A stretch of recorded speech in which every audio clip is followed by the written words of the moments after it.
We want to kind of spend the next couple of minutes here talking about Erin, still a tropical storm, and in all transparency, looks pretty weak at this point, very disorganized. Still low pressure system here, but a lot of dry air and dust kind of being entrained into that storm. However, looking at the new data coming in, this is going to work into a pretty favorable environment, not only for today, but as we go through the rest of the week, becoming a Category 1 hurricane by tomorrow, eventually forecast to become our first major hurricane. Not only hurricane, but first major hurricane by Sunday morning.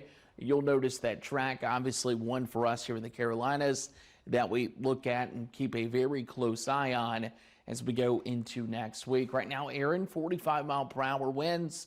That will get up to 115-mile-per-hour winds as we head into the forecast there. Now, there's a couple scenarios that happen with Erin.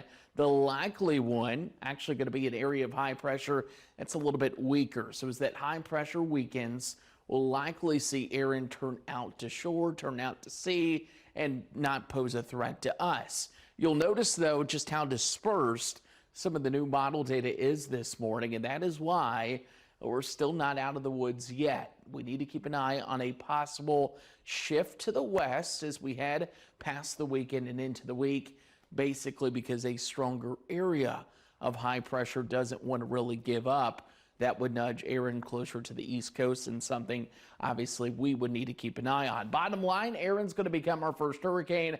Still way too early to speculate what happens after Sunday and into next week. So make sure you stay with us on that First Alert Weather app every morning here on WMBF News Today, and of course throughout the day on that WMBF News app as well.